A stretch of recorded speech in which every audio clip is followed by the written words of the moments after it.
Welcome to my YouTube channel news today. Election commission of India supreme court के आगे घुटने टेके।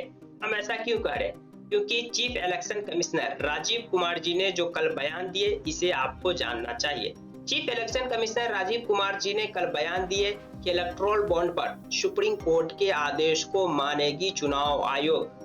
और इतना ही नहीं, उन्होंने कहा कि हम पारदर्शिता के पक्ष में हैं, सुप्रीम कोर्ट के निर्देश पर कार्रवाई करेंगे। वहीं राजीव कुमार जी ने जो ईवीएम और बैलेट पेपर पर अपनी बातें रखी, उसे भी आपको जानना चाहिए, क्योंकि ईवीएम और बैलेट पेपर को लेकर के देश में काफी ज्यादा घमासान मचा हुआ है। 2024 का लोकसभा चुनाव है, देश के ऑपोजिशन पार्टी ईवीएम की जगह बैलेट पेपर से चुनाव की मांग कर रहे हैं। वहीं जो सत्ता पक्ष है, या अब तक इलेक्शन कमीशन के तरफ से कहा जा रहा था कि इतने बड़े देश में बैलेट पेपर से चुनाव कराना संभव नहीं है, लेकिन इस बार जो राजीव कुमार जी ने जो बयान दी है, उसे आपको जानना चाहिए। हम उनके बयान को आगे इस वीडियो में बताएंगे, लेकिन उससे पहले हम आपको बता दें कि 17 फरवरी को सुप्रीम कोर्ट ने एक ऐतिहासिक जजमेंट दिया। एक ऐतिहासिक फैसला सुनाते हुए सुप्रीम कोर्ट ने इलेक्टोरल बॉन्ड को असंवैधानिक करार देते हुए तत्काल प्रभाव से इस पर रोक लगा दी। हम आपको बता दें कि 2017 में बीजेपी गवर्नमेंट ने इलेक्टोरल बॉन्ड लेकर आए थे। 2017 के बजट सत्र के दौरान उस समय के तत्कालीन वित्त मंत्री अरुण जेटली ने संसद भवन में इलेक्टोरल बॉन्ड को पेश किया। 2017 में ही ये संसद भवन से पास हो गए। 2018 से ये नोटिफाई है, यानी कि 2018 से इलेक्टोरल बॉन्ड के जरिए जो कॉर्पोरेट घराने हैं, जो आम लोग हैं, 2017 में ही सुप्रीम कोर्ट में इस बॉन्ड को चुनौती दी गई और 2017 से लेकर अब तक सुप्रीम कोर्ट में यह मामला चला और फाइनली 17 फरवरी को सुप्रीम कोर्ट की 5 जजों की बेंच, यानी कि सुप्रीम कोर्ट की संविधान पीठ ने अपना इस पर फैसला सुनाते हुए इस बॉन्ड को असंवैधानिक करार देते हुए इस पर तत्काल प्रभाव से रोक लगा दी। सुप्रीम कोर्ट ने कहा कि ये बॉन्ड सूचना के अधिकार का उल्लंघन करता है, साथ ही साथ आर्टिकल 19 क्लॉज 1 क्लॉज ए का भी उल्लंघन करता है।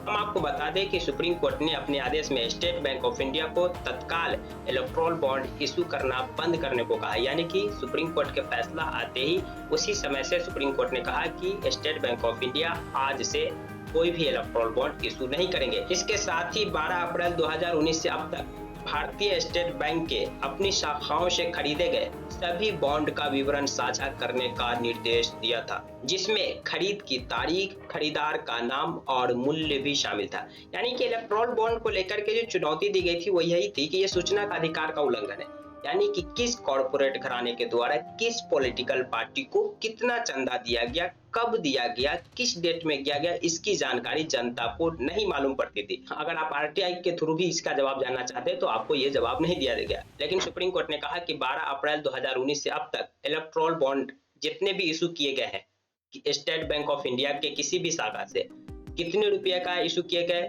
किसने इलेक्टोरल बॉन्ड खरीदा, किसने किसको चंदा दिया, कितना दिया, किस तारीख में दिया, ये सारा विवरण आप इलेक्शन कमीशन ऑफ इंडिया को 3 सप्ताह के भीतर दें। और इलेक्शन कमीशन ऑफ इंडिया को कहा कि आप 13 मार्च तक अपने वेबसाइट पर इस विवरण को प्रकाशित करें, यानी कि 13 मार्च वो तारीख होगा जिस दिन देश को मालूम पड़ेगा कि किस कॉर्पोरेट घराने के द्वारा, यानी किनके द्वारा किस राजनीतिक पार्टी को कितना चंदा दिया गया और किस डेट में दिया गया।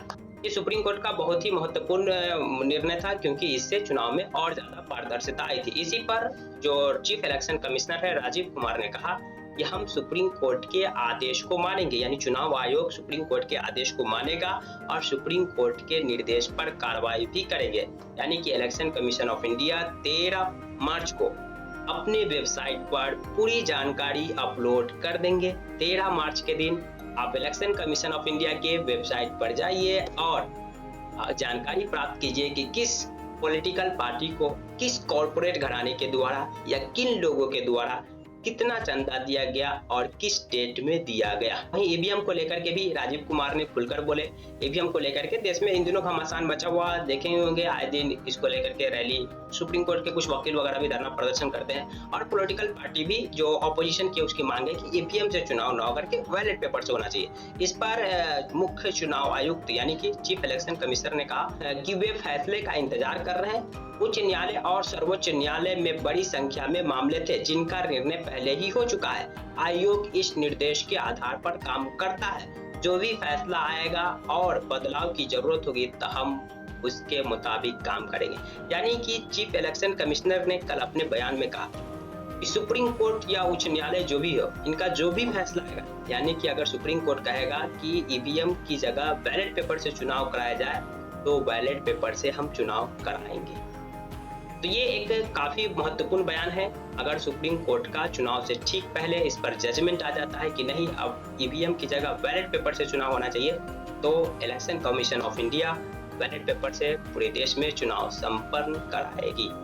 चलिए अब हम बता देते हैं कि इलेक्टोरल बॉन्ड को लेकर के जो इतनी चर्चा चल रही है, तो इस इलेक्टोरल बॉन्ड से किस पॉलिटिकल पार्टी को कितने चंदे मिले। हम 2018-19 की बात करें, फाइनेंशियल ईयर 2018 में ही ये नोटिफाई हुआ था। 2018 में जब ये बॉन्ड इशू हुआ था, उस समय 2018 में सबसे ज्यादा बीजेपी को 1450 करोड़ रुपया इलेक्टोरल बॉन्ड के थ्रू चंदा मिला था।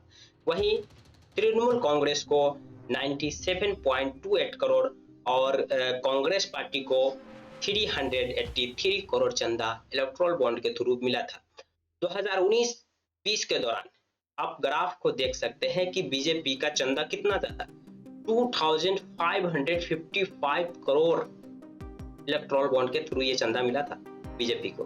वहीं तृणमूल कांग्रेस को 100 करोड़ और कांग्रेस पार्टी को 318 करोड़।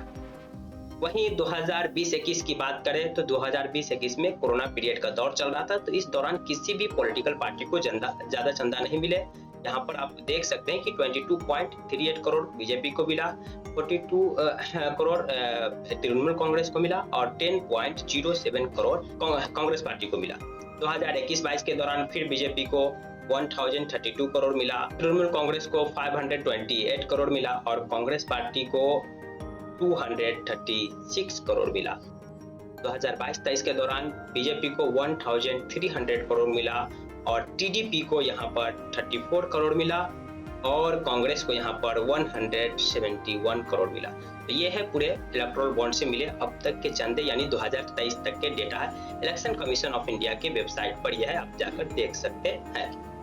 लेकिन इस डेटा से ये नहीं मालूम पड़ता था कि जो कांग्रेस है या बीजेपी को कौन चंदा देते हैं, कितना देते हैं, किस तारीख में देते हैं। लेकिन 13 मार्च को आपको मालूम पड़ जाएगा कि किस पार्टी को किसके द्वारा कितना चंदा किस डेट में दिया गया। इंतजार कीजिए 13 मार्च का, वो भी विवरण हम आप लोगों के बीच जरूर लेकर आएंगे। चलिए हम आपको इलेक्टोरल बॉन्ड के बारे में बता दें तो 2 जनवरी 2018 को लॉन्च हुई थी इलेक्टोरल बॉन्ड। हालांकि 2017 में ही वित्त मंत्री ने बजट सत्र में, जो उस समय के तत्कालीन वित्त मंत्री थे अरुण जेटली ने पेश किया था और 2017 से ही सुप्रीम कोर्ट में चुनौती दी गई है इस बॉन्ड को। 2019 में शुरुआत हुई, फाइनली 2024 में इस पर सुप्रीम कोर्ट का जजमेंट आया और सुप्रीम कोर्ट ने इसे असंवैधानिक करार देते हुए तत्काल प्रभाव से रोक लगा दी। सुप्रीम कोर्ट ने कहा कि सूचना के अधिकार का उल्लंघन है, ये आर्टिकल 19 क्लॉज ए क्लॉज 1 का उल्लंघन है। इस पर चीफ इलेक्शन कमिश्नर ने भी कहा कि सुप्रीम कोर्ट का जो आदेश आया, हम उस आदेश को पालन करेंगे, चुनाव आयोग उस आदेश को मानेगी और सुप्रीम कोर्ट के निर्देश पर हम कार्रवाई भी करेंगे। वहीं ईवीएम को लेकर भी चुनाव आयोग ने कहा कि ईवीएम पर भी सुप्रीम कोर्ट का जो भी निर्देश आएगा, चुनाव आयोग उसे पालन करेगी, उसको मानेगी। जानकारी आपको पसंद आई तो प्लीज वीडियो को लाइक कर दीजिए, चैनल को सब्सक्राइब कर दीजिए। Thank you for watching.